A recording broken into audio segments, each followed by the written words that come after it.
katika wakati mgumu kipindi hiki cha majonzi. Mungu wasaidie na kuwapa faraja itokayo kwako. Tena Mungu tunawatakia rehema watumishi wako wote, mawaziri, hasa Waziri Mkuu Majaliwa Zanzibar na mawaziri wote wengine, wawe na moyo wa ushirikiano kwa Rais Mama Samia.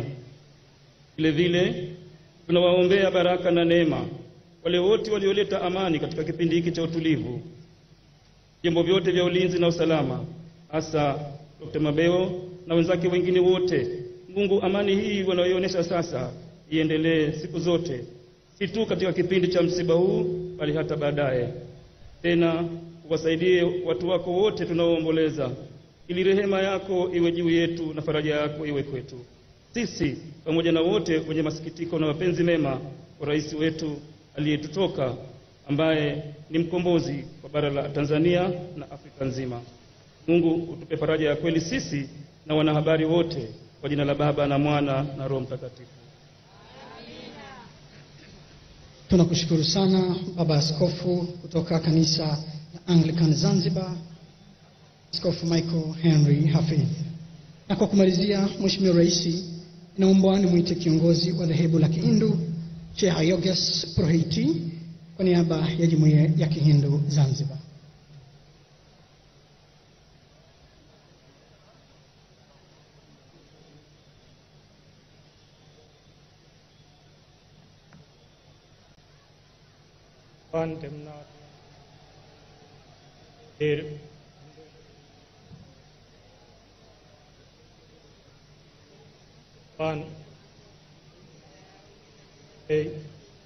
Om Mukam Karoti Vajalam Bangulam Hayagrim Supam Paramamande Paramananda Madhavam Maha Oho Shantirandarikshago Shantehi Yatapehi Shantirava Shantehi Daya Shantehi Vanashapataya Shantehi Om Shantehi Shantehi Shantehi Shushantehi.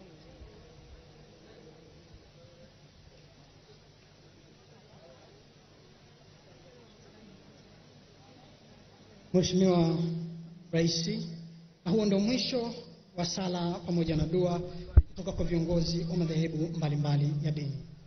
Kitendo kinachofuata hivi sasa ni wimbo maalum kutoka kwa wanakwaya wa kanisa la Tanzania Assemblies of God Zanzibar. Na baadaye kikundi cha wasanii wa Zanzibar, The Big Star, wataimba nashi. Na kwaya kanisa la Tanzania Assemblies of God Zanzibar, karibuni. Sasa ni baada ya dua hizo ni wakati wa ni nyimbo za maombolezo ambazo wasanii kwa vikundi vitatu tofauti wako tayari kwa ajili hiyo.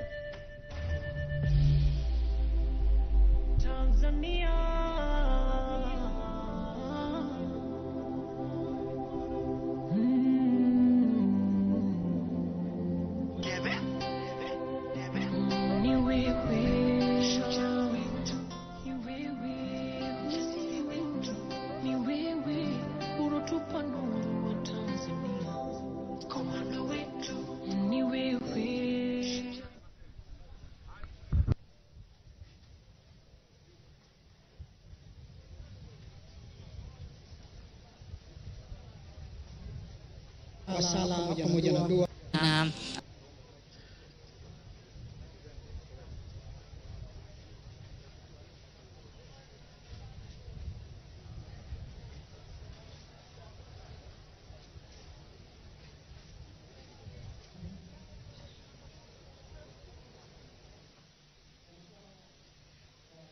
Kwaya ya kanisa la Tanzania Assemblies of God, tuendelee na wimbo maalum.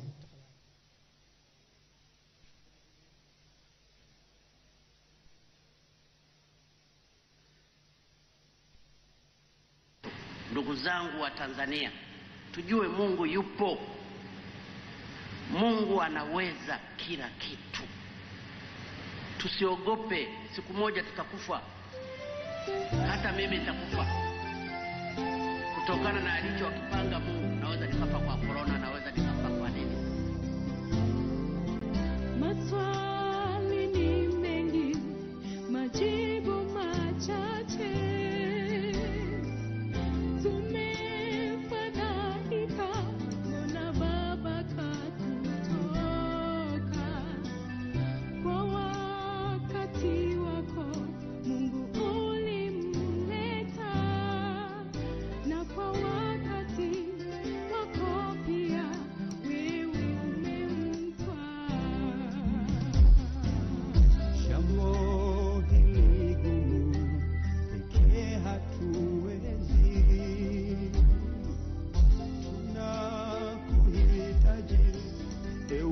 Mungu mfariji, wewe walijua sononeko letu, bila wewe hatuwezi, peke tutashindwa.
Mtumishi wenu, na nataka niwaambie siku moja mtanikumbuka, na mimi ninajua mtanikumbuka kwa mazuri, si kwa mabaya, kwa sababu nimesacrifice maisha yangu kwa ajili ya Watanzania maskini. Kwa hiyo tusimame pamoja, tusibaguane kwa vyama, tusibaguane kwa ajili ya ndugu zetu, tusibaguane hata kwa makabila yetu.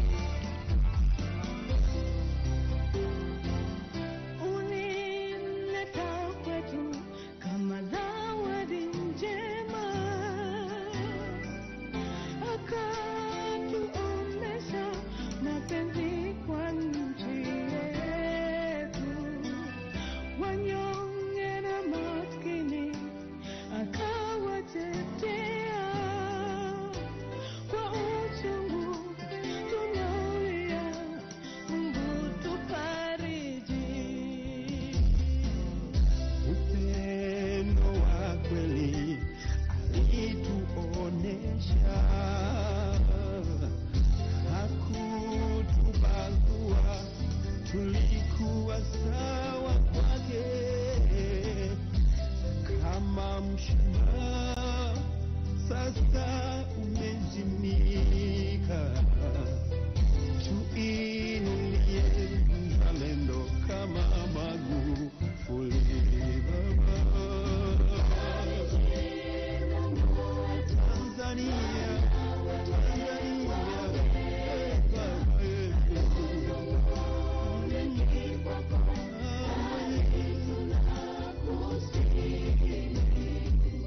Tunakuamini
kukaribisha stejini kikundi cha wasanii The Big Star. The Big Star tupande stejini na tuendelee na nashid ya maombolezo. Karibuni The Big Star.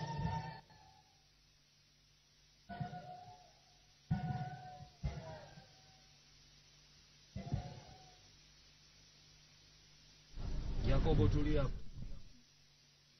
Baada ya wimbo huo maalumu kutoka kwa wasanii, muda si mrefu atapanda Mheshimiwa Jenista Mhagama, waziri wa nchi, ofisi ya waziri mkuu, sera, bunge, kazi, vijana na ajira na wenye ulemavu. Kazi yake kubwa itakuwa ni kumkaribisha mwenyekiti wa kamati ya mazishi. Bado kidogo kutakuwa na muziki, kutakuwa na sehemu tena wimbo mwingine wa maombolezo, na baada ya hapo ndio watakuja kuongea kina mama Jenista. Kuna kundi la Big Star watakuja hapa kutoa burudani kabla. Hawa waliokuwa wakiimba mwanzoni wamezolewa kabisa na huzuni, wameshindwa kuendelea kufika mwisho, na miongoni mwao wameelemewa kabisa, wamechukuliwa hapa na machela. Japo ni picha ambayo hujaiona hapo.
mkono. Mola alimjalia Magufuli ni mfano, hata nje ya Tanzania miaka yake mitano wenyewe twajionea, amefikia ukomo. Mola sasa kamchukua, twakuomba Mola wetu mlaze mahala pema, hata viongozi wetu wasimame kwa pamoja, wavae vyake viatu, nchi izidi neema, hazitafutika katu, nyayo zake zenye dira.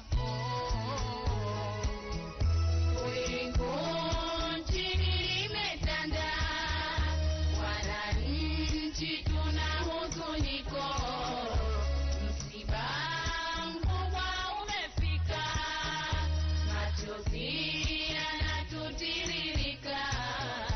Baba John Magufuli, mpendwa ametutoka, kwa uwezo wa Jalali, mlaze mahala pema. Dr. John Pombe Magufuli, tutaendelea kumkumbuka. Dr. John Pombe Magufuli, tutaendelea kumkumbuka. Dr. John Pombe Magufuli, tutaendelea kumkumbuka.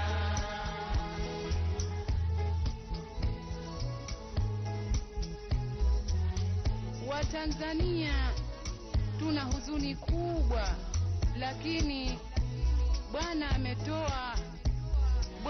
ametoa, jina lake lihimidiwe. Dr. John Pombe Magufuli, tutaendelea kumkumbuka. Dr. John Pombe Magufuli. Tunawashukuru sana The Big Star kwa nashidi hiyo nzuri ya maombolezo. Asanteni sana. Mheshimiwa Rais wa Zanzibar na Mwenyekiti wa Baraza la Mapinduzi Dr. Hussein Ali Mwinyi, baada ya kukamilika kwa nyimbo hizo maalum kutoka kwaya ya kanisa la Tanzania Assemblies of God ya pale Kariakoo pamoja na kikundi cha wasanii The Big Star, kwa ruhusa yako Mheshimiwa Rais, inaomba nimkaribishe Waziri wa Nchi, Ofisi ya Makamu wa Pili wa Rais, Dr. Khalid Salum Mohamed, kwa ajili ya utambulisho wa makundi mbalimbali ya viongozi na wageni waliopo, na baadaye atamkaribisha Waziri wa Nchi, Ofisi ya Waziri Mkuu, Sera, Bunge, Kazi, Vijana, Ajira na Watu wenye Ulemavu, mama yetu Jenista Mhagama, ili amkaribishe mwenyekiti wa kamati ya mazishi kitaifa ambaye pia ni Waziri Mkuu wa Jamhuri ya Muungano wa Tanzania, Mheshimiwa Kassim Majaliwa kwa ajili ya salamu, na baadaye kukaribisha wewe Mheshimiwa Rais ili uweze kuongea na hadhira hii ya wananchi pamoja na waombolezaji waliopo hapa na wale wote wanaotutazama kupitia runinga. Mheshimiwa Waziri Dr. Khalid, karibu. Rais wa Zanzibar na Mwinyi, Mheshimiwa Waziri Mkuu Kassim Majaliwa, Mheshimiwa Makamu wa Pili wa Rais Mheshimiwa Hemed Suleiman Abdullah, Mheshimiwa Naibu Spika wa Baraza la Wawakilishi Mheshimiwa Mgeni Hassan Juma, Mama Mariam Mwinyi, wake wa makamu wa kwanza wa rais wa Serikali ya Mapinduzi ya Zanzibar, mke wa makamu wa pili wa rais, Mheshimiwa makamu wa pili wa rais mstaafu Balozi Sefu Alidi, Mama Asha Suleiman, mwanasheria mkuu wa Zanzibar, ndugu katibu wa Baraza la Mapinduzi na katibu mkuu kiongozi, Mheshimiwa Mufti mkuu wa Zanzibar, Mama Fatma Karume, mke wa kwanza wa mzee wetu marehemu Mzee Abedi Amani Karume, jaji mkuu mstaafu na mwenyekiti wa Tume ya Uchaguzi ya Zanzibar, wana familia wa marehemu mzee wetu, kiongozi wetu, mpendwa wetu, aliyekuwa rais wa Jamhuri ya Muungano wa Tanzania, Mzee John Pombe Joseph Magufuli, wakiongozwa na mdogo wa marehemu Michael Magufuli, lakini pia natambua yupo mtoto wake ndugu Joseph Magufuli. Mheshimiwa Rais, natambua itifaki iliyopo hapa. Kazi yangu ni ndogo na mambo matatu tu Mheshimiwa ya kuzungumza. Kwanza, naomba nitoe pole sana kwa Mheshimiwa Rais wa Jamhuri ya Muungano wa Tanzania Mama Suluhu Hassan, lakini pia nitoe pole nyingi sana kwa wewe Mheshimiwa Rais wa Zanzibar na mwenyekiti wa Baraza la Mapinduzi. Nitoe pole kwa Mama Janet Magufuli na wanafamilia wote kwa kuondokewa na kipenzi chetu, mzee wetu, kiongozi wetu marehemu John Pombe Joseph Magufuli. Lakini pia nitoe pole sana kwa wananchi wa Tanzania kwa ujumla. Ni msiba mkubwa, msiba wa nchi, ni msiba wa kitaifa. Baada ya kutoa salamu hizo za pole, Mheshimiwa Rais, shughuli hii iliyofanyika hapa tumeifanya kwa mashirikiano makubwa baina ya Serikali ya Jamhuri ya Muungano wa Tanzania na Serikali ya Mapinduzi ya Zanzibar kupitia kamati ya mazishi ya kitaifa inayoongozwa na Mheshimiwa Waziri Mkuu, lakini makamo wake ni Mheshimiwa makamu wa pili wa rais, lakini pia wa waziri wa nchi, ofisi ya waziri mkuu na waziri wa nchi, ofisi ya makamu wa pili wa rais. Tunaratibu na kusimamia shughuli hizi, lakini pia kuna kamati tendaji iliyoongozwa na katibu mkuu kiongozi wa Serikali ya Jamhuri ya Muungano wa Tanzania na katibu mkuu kiongozi wa Serikali ya Mapinduzi ya Zanzibar. Wao waliongoza jopo la watendaji, makatibu wakuu. Lakini nichukue fursa hii Mheshimiwa Rais kuwashukuru sana kamati ya maadhimisho ya kitaifa hapa Zanzibar. Wametoa ushirikiano mkubwa sana, na hasa wakuu wa mikoa na wakuu wa wilaya, lakini vile vile vyama vya siasa, chama chetu kikuu, Chama cha Mapinduzi, lakini pia na chama cha ACT Wazalendo. Kwa umoja wetu tulishirikiana sana Mheshimiwa Rais katika kuhakikisha wananchi wanapata fursa hii ya kuaga mwili wa marehemu mpendwa wetu. Tunakumbuka Mheshimiwa, programu ya mwanzo ilikuwa wananchi wa Zanzibar wawakilishwe na wananchi wachache kule Dar es Salaam. Lakini nichukue fursa hii kuwashukuru sana viongozi wetu kwa uamuzi wenu wa kwamba hapa Zanzibar napo kuweko kituo cha kuaga mwili huu. Na kama Mheshimiwa unavyoona, watu wamefarajika sana kupata fursa hii na wamejitokeza kwa wingi, kwa sababu walikuwa na kiu kubwa ya kuweza nao kupata muda wa kutoa salamu, lakini pia kumwaga mpendwa wetu aliyekuwa rais wa Jamhuri ya Muungano wa Tanzania.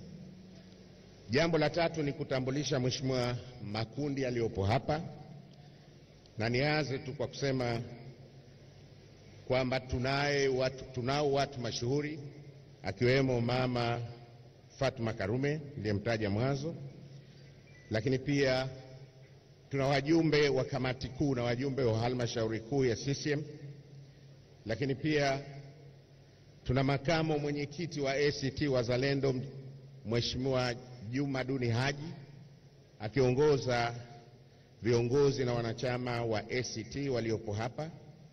Lakini Mheshimiwa, tuna mawaziri wa SMZ na SMT wote wamekamilika, wako hapa. Tuna makatibu wakuu wa SMZ na SMT. Tuna wakuu wa mikoa yote ya Zanzibar, Unguja na Pemba. Lakini pia tuna mstahiki meya wa jiji la Zanzibar tunaye. Tuna wenye viti wa CCM wa mikoa wakiongozwa na mwenyekiti wa CCM wa mkoa wa Mjini. Tuna wakuu wa vikosi vya ulinzi na usalama, na tuna viongozi mbalimbali wa dini mbalimbali, na wote wamehudhuria hapa. Mheshimiwa, kwa upande wa mawaziri wa SMT nitaomba niwataje. Tuna waziri wa mambo ya nje na ushirikiano wa Afrika Mashariki, Profesa Palamagamba Kabudi, tunaye hapa. Lakini pia tunaye waziri ofisi ya waziri mkuu, sera, uratibu na bunge, ni pacha wangu ambaye tumekuwa tukifanya kazi kwa karibu, Mama Jenista Mhagama.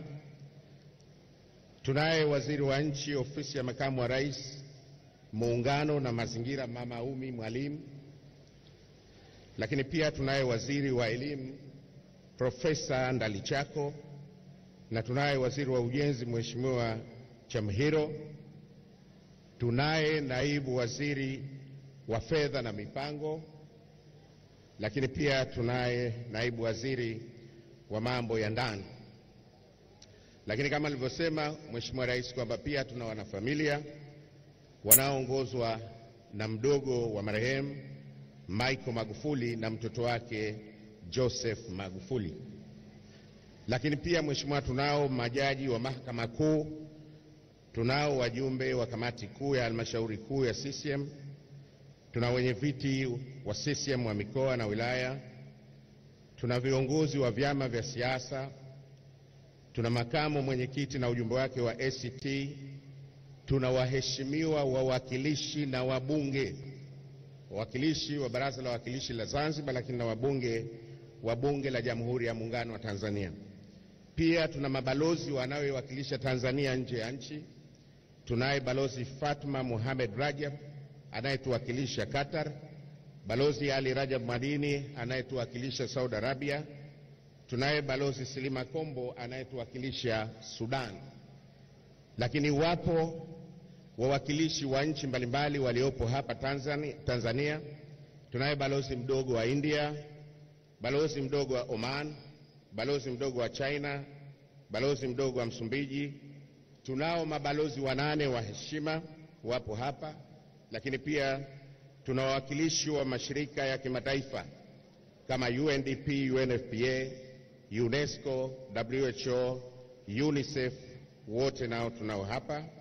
Tuna viongozi wa dini na madhehebu mbalimbali, lakini pia tunao wakuu wa vikosi vya ulinzi na usalama.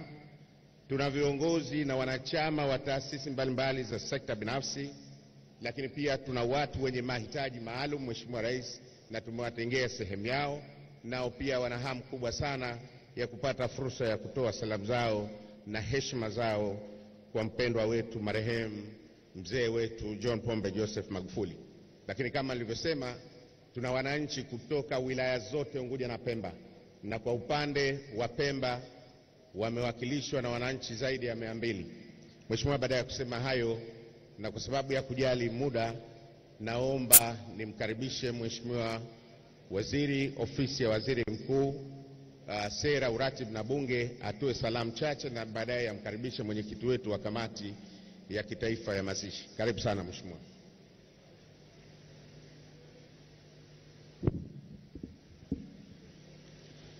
Mheshimiwa Rais wa Zanzibar na mwenyekiti wa Baraza la Mapinduzi, Mheshimiwa Waziri Mkuu wa Jamhuri ya Muungano wa Tanzania, Mheshimiwa Makamu wa Pili wa Rais wa Zanzibar, waheshimiwa viongozi wote ambao mmejumuika katika shughuli hii ya leo, ninaomba nizingatie itifaki ya kila mmoja wetu hapa Zanzibar.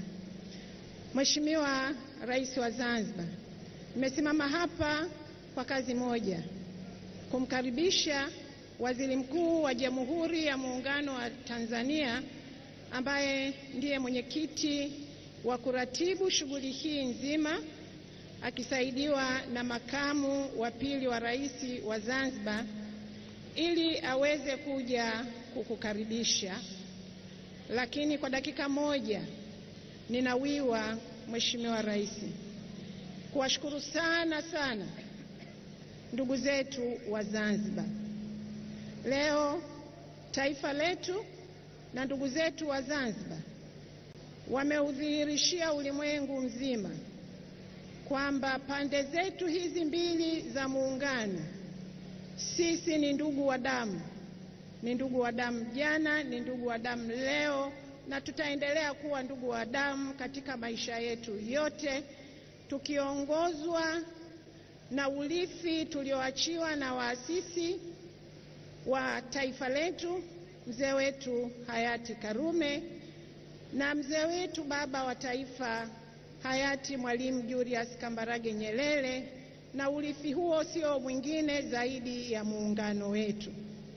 Tunawatakia kila la heri sana, na tunamwomba Mwenyezi Mungu mwingi wa rehema akubariki wewe Rais wa Zanzibar na mwenyekiti wa Baraza la Mapinduzi, lakini kwa baraka kuu kabisa ambariki rais wetu wa Jamhuri ya Muungano wa Tanzania, mama yetu Samia, kusudi muendelee kutuongoza, na sisi tuna imani kubwa na nyie. Tunamwomba Mwenyezi Mungu awajalie afya na maisha marefu ili muweze kutekeleza majukumu yenu sawa sawa. Mheshimiwa Rais wa Zanzibar, baada ya kuyasema hayo na kwa kuzingatia muda na itifaki ya jambo hili kuu la kitaifa, ninaomba sasa kwa heshima na taadhima kubwa nimkaribishe Waziri Mkuu wa Jamhuri ya Muungano wa Tanzania atoe salamu na baadaye aweze kukukaribisha uweze kuzungumza nasi. Mheshimiwa Waziri Mkuu, karibu sana.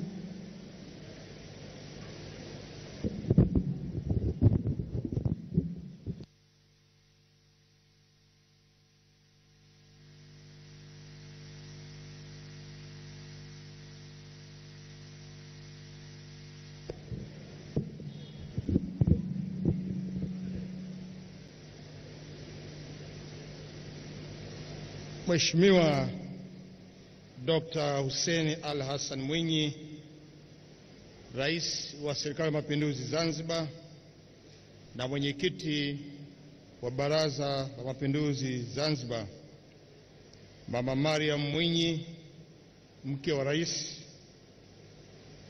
familia ya marehemu, na leo hii tunawakilishwa na mdogo wa marehemu pamoja na mtoto wa marehemu, Mheshimiwa Hemedi Abdullah, makamu wa pili wa rais, Mheshimiwa Balozi Sefu Idi, makamu wa pili wa rais mstaafu, pamoja na mama balozi ambao pia wote mko hapa leo, waheshimiwa mawaziri kutoka Jamhuri ya Muungano wa Tanzania pamoja na Baraza la Serikali ya Mapinduzi Zanzibar, Mheshimiwa Naibu Spika wa Baraza la Wawakilishi, waheshimiwa wajumbe wa Baraza la Wawakilishi pamoja na wabunge wa Jamhuri ya Muungano wa Tanzania mliofika hapa, wake wa wakuu wa nchi wastaafu wakiongozwa na mama yetu Mama Karume, katibu mkuu kiongozi kutoka Serikali ya Mapinduzi Zanzibar, makatibu wakuu wa wizara mbalimbali za Jamhuri ya Muungano wa Tanzania pamoja na Serikali ya Mapinduzi Zanzibar mlioko hapa, ndugu watumishi wa umma na watumishi wa sekta binafsi, waheshimiwa mabalozi, vyombo vya ulinzi na usalama, viongozi wa dini kiongozwa na mababa askofu pamoja na msaiki mufti ambaye pia yuko hapa, mstahiki meya wa jiji la Zanzibar, viongozi wa vyama vya siasa, natambua uwepo wa viongozi na wanachama wa Chama cha Mapinduzi wakiongozwa na naibu katibu mkuu bara, lakini pia viongozi wa ACT Wazalendo wakiongozwa na Mheshimiwa Duni ambaye pia naye yuko hapa, jaji mkuu mstaafu, waheshimiwa wakuu wa mikoa mkiongozwa na mkuu wa mkoa jirani, waheshimiwa wakuu wa wilaya, wanahabari na wananchi wote kwa ujumla wenu, assalamu alaikum. Mheshimiwa Rais, kwa niaba ya kamati ya mazishi ya viongozi wa kitaifa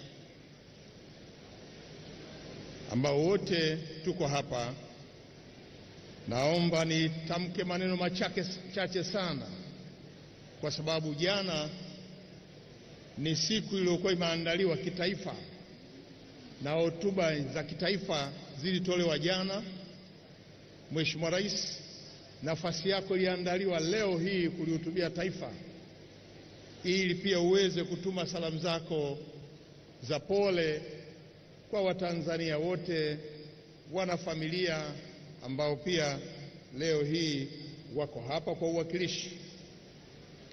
Mheshimiwa Rais, mimi niseme tu, bado tuko kwenye siku za huzuni toka rais wetu wa Jamhuri ya Muungano wa Tanzania, mama yetu Mheshimiwa Samia Suluhu Hassan alipolitangazia taifa kifo cha mpendwa wetu aliyekuwa rais wetu, jemadari wetu, ambaye ametufikisha mahali pazuri leo hii kututangulia mbele za haki. Pia akaelekeza kuwa tutakuwa kwenye maombolezo ya siku 21, lakini pia bendera zote zitapepea nusu mlingoti. Nataka nieleze tu kwamba Watanzania wenzangu pamoja na mlioko hapa ndani, lakini pia huku Zanzibar, tuko kwenye huzuni kubwa. Ni tukio lisilokuwa la kawaida sana kuondokewa na kiongozi aliyeko madarakani. Tunajua hii yote ni mipango ya Mwenyezi Mungu. Huzuni hii tunayoipata leo ni kwa sababu tulikuwa na imani kwamba tutaendelea naye katika kipindi chote cha uongozi wake kwa mujibu wa katiba yetu, na tutaweza kunufaika na mipango yote ambayo pia imeandaliwa na ilani ya Chama cha Mapinduzi, lakini kuyaendeleza haya ambayo ameanza nayo na leo yanaendelea kutekelezwa ili tufikie malengo yaliyokusudiwa. Leo hii tunapokusanyika hapa, aliyekuwa rais wetu akiwa amelala mbele yetu, kwa kweli tuna huzuni kubwa, na ndio kwa sababu tunasema hatuna maneno mengi ya kuyasema leo, na mwenye fursa ya kusema leo ni Mheshimiwa Rais wetu wa Serikali ya Mapinduzi na mwenyekiti wa Baraza la Mapinduzi, ambaye ni Dr. Hussein Ali Hassan Mwinyi, ambaye baadaye nitamkaribisha hapa aje kulihutubia taifa. Ndugu zangu, wazee wangu, mama zangu, leo hii tuko hapa baada ya kuwa jana ndio ilikuwa siku ya kitaifa ambayo tuliaga kitaifa rasmi pale jijini Dodoma, makao makuu ya nchi. Viongozi wengi wa serikali walioko madarakani na wastaafu wa pande zote mbili za muungano walikuwepo. Kwa inawezekana wengine hawako hapa kwa sababu tayari jana walishiriki. Ushiriki huu na uwepo wetu hapa tunasheneza ile ratiba tuliyoipanga ya kwamba siku moja aliyekuwa kiongozi wetu naye aje hapa ili mpate nafasi ya kumwaga. Na utaratibu tulioupanga hapa kwetu, leo mtapata fursa ya kupita mmoja mmoja mbele ya jeneza na kumwaga. Tunaamini kwa idadi hii haiwezi kutuchukua masaa mengi, lakini tutakuwa hapa hata kama tutamaliza saa 6 usiku, ili mradi kila mmoja anamaliza kiu ya kumwaga kiongozi wetu. Baada ya hapa, kwa kuwa kiongozi wetu aliyetutangulia mbele za haki alikuwa rais wa Jamhuri ya Muungano wa Tanzania, leo mwili wake utalala Ikulu hapa hapa Zanzibar, na kesho asubuhi mwili utaondoka kwa ndege maalum kwenda jijini Mwanza, na baada ya kesho tunatarajia mwili huu utembee kwa gari kutoka Mwanza mjini kupitia kwenye daraja kubwa lenye urefu wa kilomita 3 linalojengwa, lililobuniwa na yeye mwenyewe. Kesho atapita pale, lakini mji unaofuata baada ya mto ule au ziwa lile ni nyumbani kwa mama au mke wa marehemu. Kwa pale mwili utasimama kwa dakika 10 ili wazee maarufu walioko pale waweze kusema neno, na pale panaitwa mji wa Busisi. Kwa hiyo mwili utasimama Busisi kwa dakika 10 ili wazee, ndugu wa mke wa marehemu ambao wako pale wataushuhudia mwili ukipita. Utafanya hivyo safari ya kuelekea Serengerema na kuendelea na safari mpaka Geita mjini na kupita na kufika kwenye mji mkubwa wa Katoro, na hatimaye tunaanza kuingia kwenye jimbo ambalo Mheshimiwa Rais ameliongoza kwa zaidi ya miaka 20 la Chato, linaloanzia mji wa Bwanga na hatimaye tukafike mjini Chato. Na nasema haya nirudie tu kwa kukupa pole Mheshimiwa Rais kwa kuondokewa na kiongozi huyu.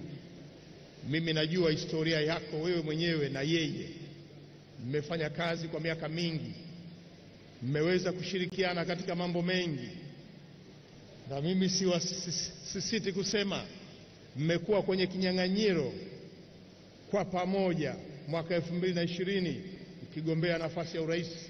Kwa hiyo marehemu ana historia ndefu kwako. Inawezekana pia kwenye hotuba yako unaweza ukadokeza namna ambavyo unamfahamu, namna ambavyo umefanya naye kazi, ili uweze kutosheleza hisia zako za kumwaga kwako leo hii. Lakini pia tuendelee kutoa pole kwa mke wa marehemu. Tunajua jana tulimpa pole, ni muhimu kuirudia kuonyesha kuwa kwa kweli na sisi tumeguswa na jambo hili.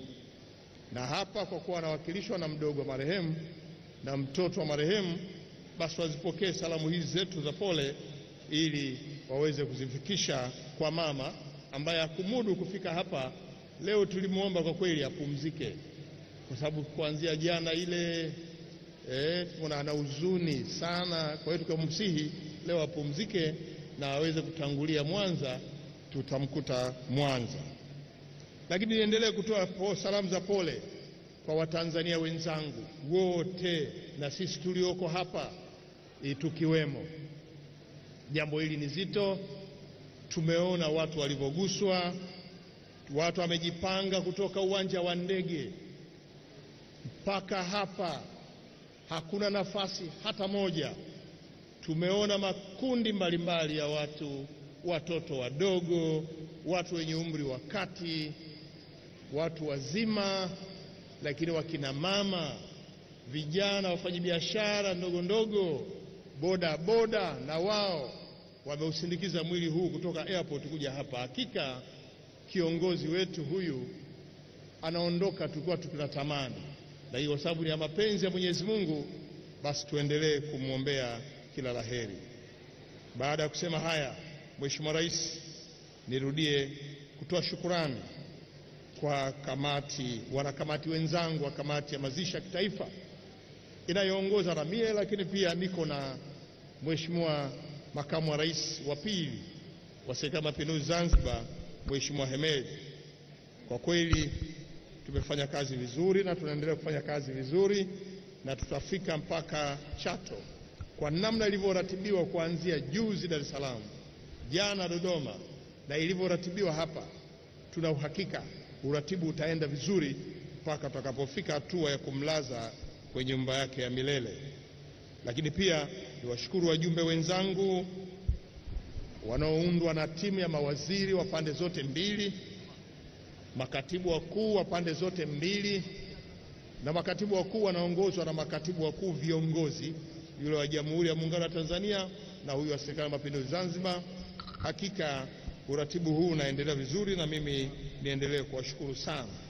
Lakini bila kuwasahau wakuu wa mikoa, wenye mikoa yenye vituo hivi, ikiwemo na mkuu wa mkoa wa Mjini Magharibi ambaye tunaye hapa, kwa namna alivyoshiriki kuratibu tukio hili hapa, yeye na timu yake, secretariat ya mkoa na pia kamati za ulinzi mkoa na wilaya, tunawashukuru sana. Bila kusahau vyombo vya ulinzi na usalama ambavyo pia vinaendelea kufanya kazi yake mzuri ya ulinzi na usalama, na hatoka tumeanza mpaka sasa tunaendelea vizuri. Siwezi kuwasahau kabisa viongozi wa dini. Kwa dua zenu na maombi yenu tumeona pia hata kwaya za dini nazo pia zikiwa sehemu ya waombolezaji, bila kuwasahau wataalamu wa afya ambao wamejenga vibanda huko na Red Cross wanaendelea kuwahudumia watu ambao wanapata tatizo la kiafya. Hakika tunawashukuru sana, vinginevyo tungepata matatizo makubwa ya kuwakimbiza Mnazi Mmoja kupata huduma ya awali na nyie mkiwa hapa. Kazi mzuri, endeleeni, tunathamini mchango wenu. Nashukuru pia vyombo vya habari, kwa kweli mmekuwa nasi toka siku ya kwanza na mnaendelea kuwahabarisha Watanzania. Hata tukio hili mnalirusha duniani kote. Mpaka jana jioni tunazo taarifa watu waliofuatilia tukio la kuaga kitaifa jana Dodoma, zaidi ya watu bilioni 3.9, karibu bilioni 4 walikuwa wanafuatilia tukio la kumwaga mpendwa wetu, rais wetu ile jana, na naamini na leo wanaendelea kufuatilia. Hiyo ni kazi yenu mzuri, tunawashukuru sana, endeleeni vizuri. Lakini pia wananchi kwa ujumla wenu, tumeona na nimeeleza kwa namna mlivyojitokeza kupokea mwili, na hasa hapa kusubiri zoezi la kuaga, na jambo hili ni kubwa, na sisi tunafurahi kuona Watanzania mnaonyesha mapenzi yenu, namna ambavyo mlikuwa mnawapenda viongozi wetu akiwemo rais aliyetangulia mbele za haki, bila kuwasahau wasanii ambao mnatutungia nyimbo za maombolezo na mnapeleka kwenye vyombo vya habari mbalimbali, na nyimbo zenu zitatumika kwa siku zote 21 zikiwatia faraja wa Tanzania na kuendelea kumwombea dua kiongozi wetu. Baada ya kusema haya, Mheshimiwa Rais, sasa nitumie nafasi hii kukukaribisha ili upate kuhutubia taifa na kuwaeleza yale ambayo umeyapangilia. Mheshimiwa Rais, karibu sana. Naam, ni Waziri Mkuu wa Jamhuri ya Muungano wa Tanzania ndugu Majaliwa Kassim Majaliwa akimkaribisha kwa utangulizi wa hotuba ya utaratibu aliotoa.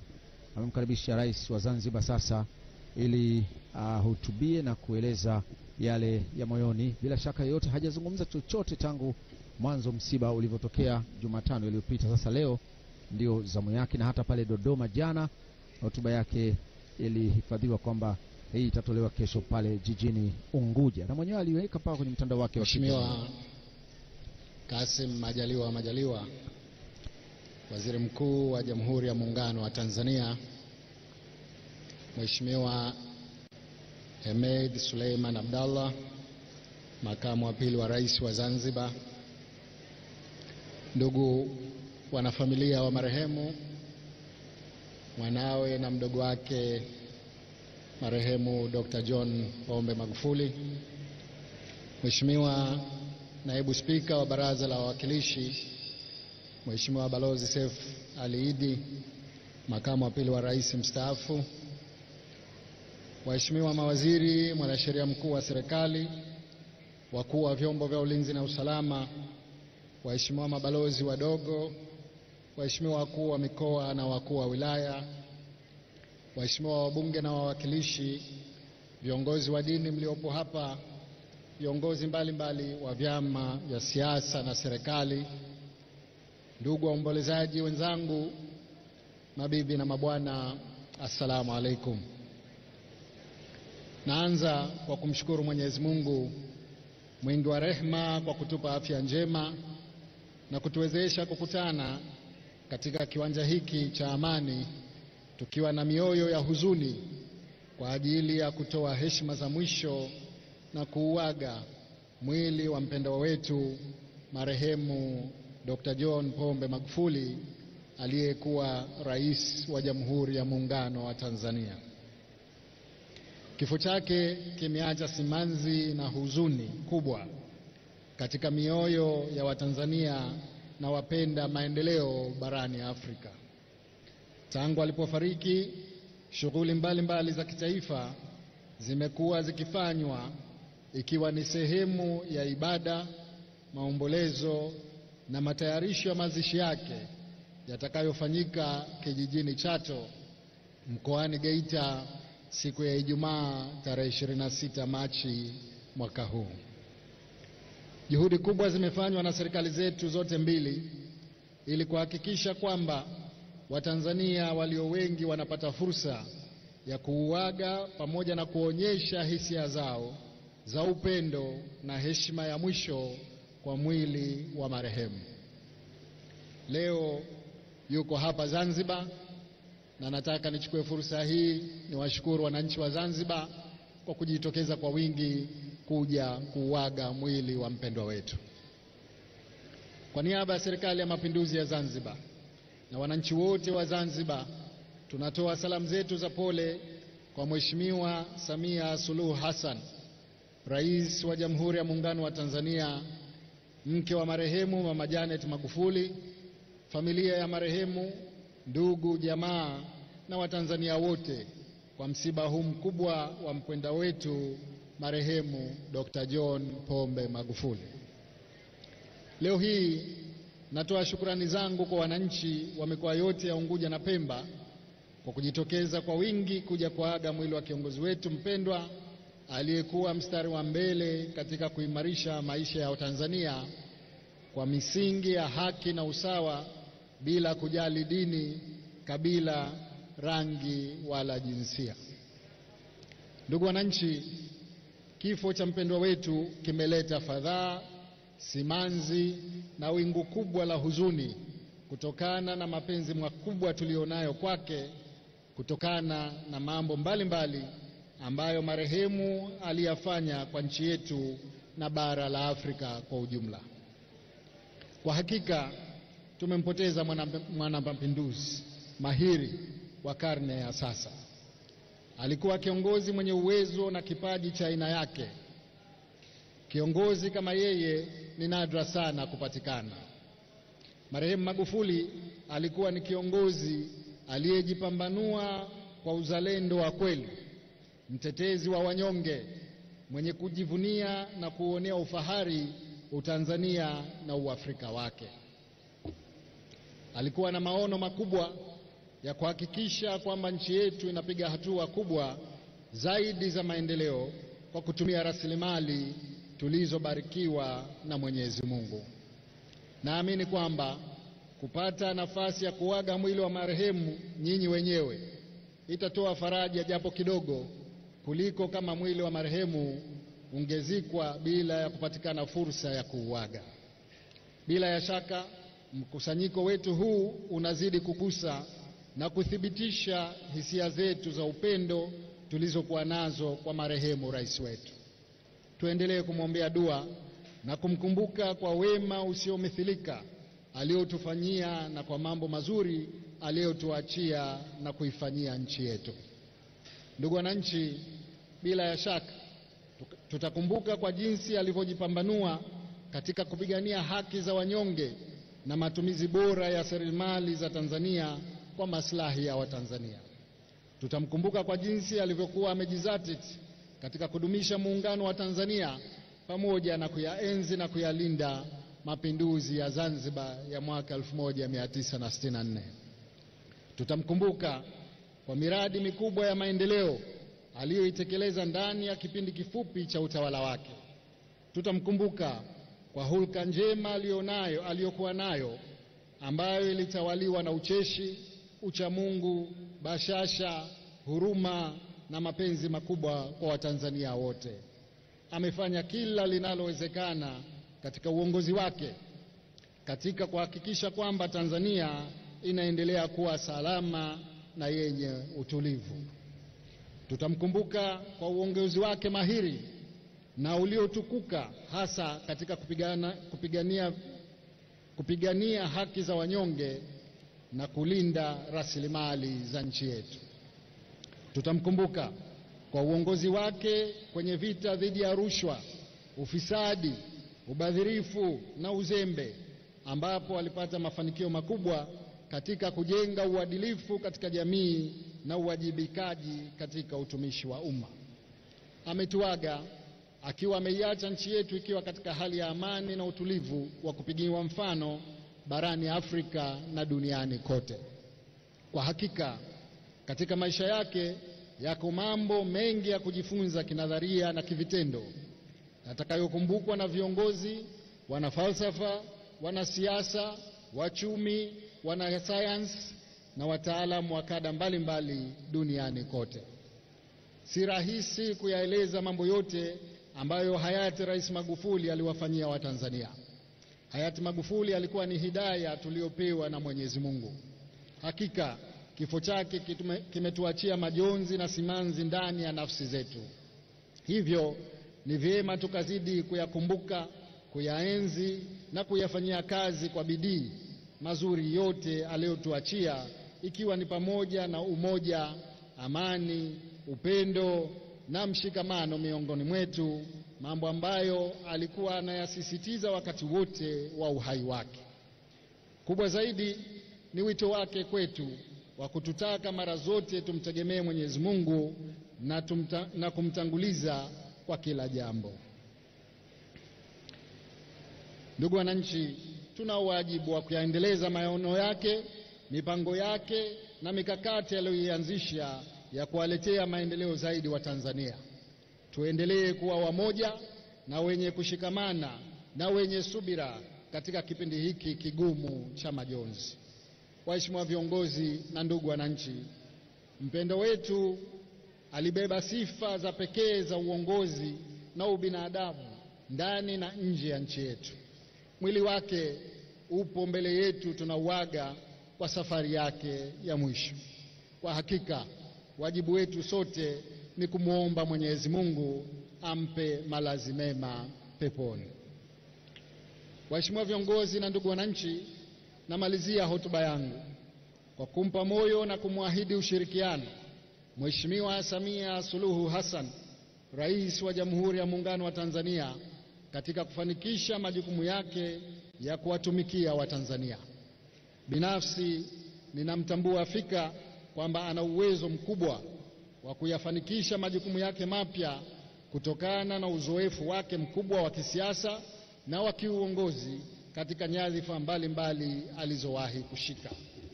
Zanzibar ikiwa ni sehemu ya Jamhuri ya Muungano wa Tanzania, tutahakikisha tunampa kila aina ya ushirikiano katika kuyafikia malengo yaliyoachwa na marehemu na yale yote atakayoanzisha kwa lengo la kuiletea maendeleo nchi yetu. Ndugu wananchi, namuomba Mwenyezi Mungu aiweke roho ya marehemu mahali pema peponi, na sisi sote atupe subira katika kipindi hiki kigumu cha msiba na maombolezo. Amina. Asanteni sana kwa kunisikiliza. Ni Dr. Hussein Ali Hassan Mwinyi, Rais wa Zanzibar na mwenyekiti wa Baraza la Mapinduzi. Hotuba yake imekuwa fupi tu na imeonyesha vile ambavyo amekumbwa na huzuni, lakini ndio hivyo, ni muhimu na lazima kuzungumza. Tusikilize maelekezo mengine. Kitendo kinachofuata hivi sasa ni utoaji wa heshima za mwisho kwa jemedari wetu aliyekuwa Rais wa Jamhuri ya Muungano wa Tanzania na Amiri Jeshi Mkuu hayati Dr. John Pombe Joseph Magufuli. Inaombwa wahusika wa kuandaa mwili wajiandae tayari kwa zoezi hilo, na kwa utaratibu tutaongozwa na Mheshimiwa Rais wa Zanzibar na mwenyekiti wa Baraza la Mapinduzi,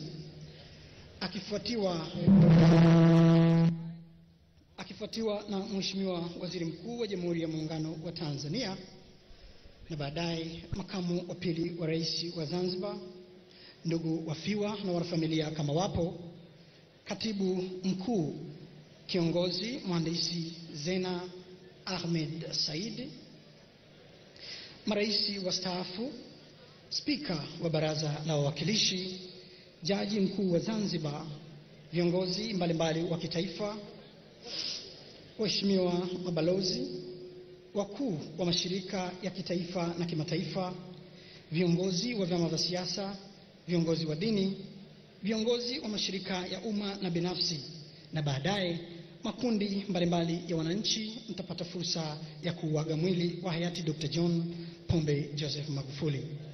Baada ya kusema hayo, Mheshimiwa Rais, unaombwa utuongoze katika kutoa heshima za mwisho kwa jemedari wetu aliyekuwa Rais wa Jamhuri ya Muungano wa Tanzania Dr. John Pombe Joseph Magufuli. Na kwa vile utakavyoona wewe inafaa, Mheshimiwa Rais, utaruhusiwa kuendelea na majukumu yako mengine ya kitaifa kwa vile utakavyoona inafaa. Karibu sana Mheshimiwa Rais. Sasa ni ule wasaa wa viongozi mbalimbali wakiongozwa na Rais Dr. Hussein kwenda kutoa heshima zao za mwisho. Anashuka kutoka jukwaa kuu moja kwa moja kielekea kule akiwa na wasaidizi wake kwa ajili ya kwenda sasa kutoa salamu zake za heshima za mwisho na kumwaga kwa mara ya mwisho Dr. John Pombe Magufuli, rais mwenzie, yeye akiwa ni rais wa Zanzibar na Dr. Magufuli akiwa ni rais wa Tanzania nzima, lakini wakishirikiana vizuri. Wamefanya kazi kwa muda mfupi sana, chini ya miezi mitano, lakini ndio hivyo, lakini wamekuwa mawaziri hawa kwa wakati mmoja kwa muda mrefu, na baadaye Dr. Magufuli akatungulia kwenye nafasi ya urais kwa miaka mitano mbele, wakati yeye Dr. Hussein akiwa waziri wa ulinzi kwa muda wote huo. Sasa anafuatia mkewe na anakuja kutoa salamu zake za heshima na taratibu kabisa, na anaondoka. Na kwa utaratibu ulivyo wameeleza hapa Sofia kwamba anaweza akaondoka kwa sababu shughuli ndio inakuwa imekwisha kwa hapa, na bila shaka yoyote yeye atakuwa sasa anaelekea kwenye mchakato pengine wa kufanya mambo mengine, lakini tutamshuhudia tena huko Chato siku ya mwisho bila shaka. Ni kweli kabisa Barwan, ni kweli, na amesimama hapo, pengine kuna maelekezo mengine yatatolewa kabla hajaondoka kabisa katika uwanja huu wa Amani. Nadhani hapo kinachosubiriwa sasa ni usafiri tu wa ule msafara wake wa magari ufike na anaondoka mahala hapa, lakini ndio mwanzo huu wa shughuli yenyewe sasa kuendelea, kwa maana ya wananchi. Kile kilichowaleta hasa hapa kwenye uwanja huu wa Aman ni kuja kumuaga Dr. Magufuli. Naam, msafara wenyewe ndio huo umeanza taratibu na magari yakiongozwa na pikipiki ile ya kusafisha njia ili msafara uende vizuri bila purukushani zingine zozote. Na baada ya kuondoka kwao ndio wengine sasa watakuja hapa kwa ajili ya kuaga mwili wa Dr. Magufuli. Bado mipango inafanywa pale, naona wale maafisa usalama wanaita kwa mikono, changamka, leta gari huko. Tulikuwa tukimzungumza Dr. Magufuli, Sofia, na mambo yake kadha wa kadha. Kuna masuala kadha yamefanyika hapa na Dr. Magufuli mwenyewe, wananchi wa Zanzibar walikuwa wakimzungumza.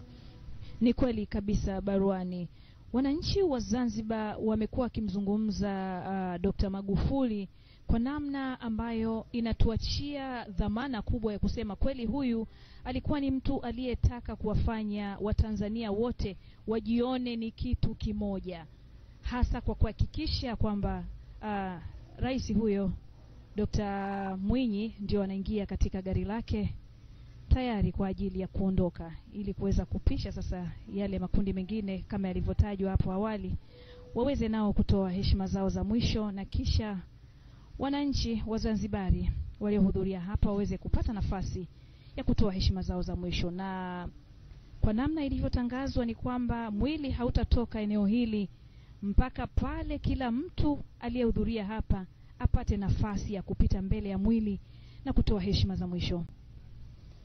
Naam, na kwamba mpaka mtu wa mwisho atakapoaga ndio. Lakini hii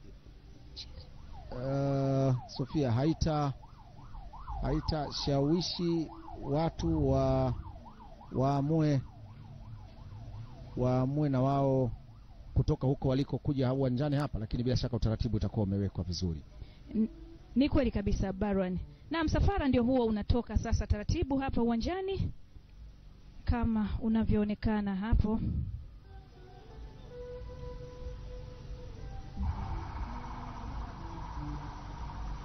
Na wanaondoka Dr. Hussein, msafara wake ndio huo, gari moja baada ya nyingine, akiwa ameondoka yeye na amefuatana na mke wake kwa ajili ya kwenda kupumzika, kwa sababu leo si siku ya kazi. Leo imetangazwa tangu jana, Rais Mwinyi alitangaza kwamba leo itakuwa mapumziko.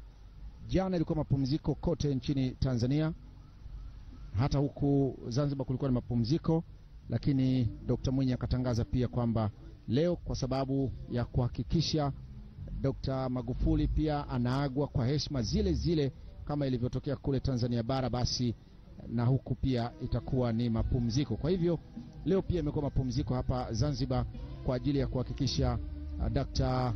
John Magufuli ambaye amelala mahala hapa anapata watu wengi wa kumuaga na shukrani zao wazitoe kwake ili aende salama.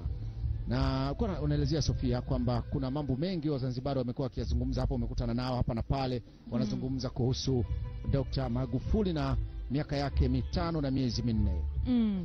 Ni kweli Barwani. Na wengi ambao wamekuwa wakizungumza nasi hapa wanasema kwamba wakijitazama ndani ya muda mfupi huu ambao Rais Mwinyi amefanya kazi na Magufuli, wanamuona namna gani ambavyo alipandikiza chachu ya utendaji kazi uliotukuka kwa Rais Mwinyi. Na waziri mkuu naye sasa ndio inuka taratibu kutoka kwenye jukwaa na kuingia kwenye ni usafiri huo ulioandaliwa kwa ajili yake.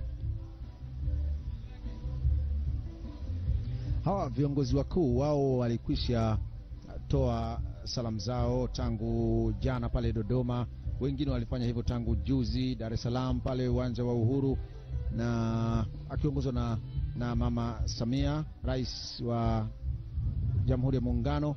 Na sasa imekuwa ni ile tu kwamba kwa sababu upo hapo na unakwenda, lakini sasa hapa wanaondoka kwa ajili ya kuwahi majukumu mengine bila shaka yoyote. Sasa waziri mkuu yeye kwake ni safari hii haina hata mashaka yoyote, safari ni moja kwa moja Mwanza kwa ajili ya matayarisho ya shughuli ya kesho, kwa sababu kama unavyofahamu ni muhimu kwake kwenda kukagua maendeleo ya matayarisho ya shughuli itakayofanyika pale CCM Kirumba hapo kesho asubuhi. Kwa hiyo safari hiyo yeye na kamati yake yote ile ya mazishi ambayo iko chini yake, ama kamati ambayo inashughulika na masuala ya mazishi ama uratibu wa msiba ama kifo hiki cha Dr. Magufuli, ambaye ameambatana na baadhi ya mawaziri akiwemo waziri wa mambo ya nje na ushirikiano wa Afrika Mashariki na wa kimataifa na kikanda. Hali kadhalika kuna waziri Jenista Mhagama alikuwepo hapa, wote ndio wanaondoka. Kina Umi Mwalimu, waziri wa mambo ya ndani, wote hao ni sehemu ya mawaziri ambao wamo kwenye kamati hiyo maalum, wanamsaidia waziri mkuu Majaliwa, na wao wote hao wanatangulia wanaondoka ili waweze kushughulika na mipango mingine ya haraka. Mazishi yatafanyika Ijumaa, na mpango alioeleza waziri mkuu Majaliwa ni kwamba mwili wa marehemu utatoka Mwanza kwa usafiri wa barabara kuelekea kule Chato, na utapita kwenye maeneo muhimu ikiwamo kwenye daraja lake lile jipya alilokuwa ameanza kulijenga pale kando. Pale kuna kivuko kikubwa pale Kigongo Ferry, na ni Kigongo Busisi. Pale Busisi tunaeleza kwamba ndio nyumbani kwao na Mama Janet Magufuli, na yeye atapata fursa pia ya kuwa pale ili makamu wa pili wa rais wa serikali ya mapinduzi Zanzibar ndio sasa anakwenda kuaga. Yeye anaanzia hapa, ndio ataongoza hasa baada ya rais kuondoka nafasi yake kuongoza viongozi wengine, viongozi wa taasisi na mashirika mengine kuja kumwaga hapa na kuonyesha heshima zao za mwisho kwa aliyekuwa amiri jeshi mkuu na rais wa Tanzania Dr. Magufuli. Naam, ndio hivyo tena, ni wakati wa majonzi makubwa na wakati mgumu, lakini hakuna namna nyingine. Jana kulikuwa na shughuli kubwa pale Dodoma, lakini kabla ya kwenda kule bado kuna kiu tumeruka nayo, kila tukitaka kueleza angalau panaingia hiki tunaendelea nayo. Huyo ni katibu mkuu kiongozi ambaye naye ametoa salamu zake. Wanaondoka bila shaka yoyote, na kitakachofuatia hapa ni kubaki wananchi ambao watakuwa wanaaga na wao wanaondoka. Unaondoka ili uwanja usifurike watu wengi, ambapo kila mtu akishaaga aende akarudi nyumbani kwake akapumzike akatafakari kwamba Dr. Magufuli ameondoka. Watu wamemfurahia, wamemshangilia, wamempongeza, wamehuzunika na kulia kwa vilio vya namna zote unavyoweza kuzijua inapotokea mtu anafariki. Wewe je, unatimiza wajibu wako ipasavyo kwenye kipande kidogo tu ulichonacho cha kushughulika kwenye ujenzi wa taifa la nchi hii? Yeye alikuwa na kipande chote cha nchi nzima. Je, kipande chako wewe uliyebaki unafanya nini ili siku yako ikifika waseme itakuwaje, ama wakulilie kwa namna gani, ama wakupongeze kwa namna gani, wakushangilie vipi ili iwe ni sehemu ya kutukuza ujio wako na namna ulivyoondoka hapa duniani. Sofia. Lakini pia Barwani wakitafakari pia ni kwa namna gani sasa tunaenda kuyaishi yale ambayo alituelekeza Dr. Magufuli. Na tukukumbushe mtazamaji wetu kwamba unaweza kutufuatilia pia kupitia mitandao yetu ya kijamii. Tuko live kabisa katika channel yetu ya Azam TV YouTube, lakini kupitia runinga yetu au chaneli yetu namba 108 UTV, tukikuletea mubashara matangazo haya kuanzia siku ile ya kwanza ilipotangazwa kwamba rais wetu ametutoka Dr. John Magufuli mpaka siku ya tarehe 26 katika maziko ya mheshimiwa rais wetu aliyetangulia mbele za haki. Barua, ni kama kulikuwa na kitu hivi unataka kuniambia? Nilitaka kuongeza tu hapo kwamba wanatufuatilia kwenye mitandao yetu ya kijamii, kwenye account zetu zote, lakini pia kwenye radio yetu ya UFM ambayo inarusha matangazo kutoka Dar es Salaam na maeneo ya jirani kwa masafa ya 107.3 FM, halikadhalika hata hapa Zanzibar. Lakini pia wanaweza kutupata kwenye kingamuzi hiki cha Azam. Unaweza kuangalia picha, lakini kama unataka kusikiliza, yote ni kwa utashi wako. Unaweza kusikiliza kwenye eneo la radio zilizojipangilia kwenye orodha ya radio kwenye kingamuzi, utaiona. Ndio radio namba 1 pale UFM 107.3.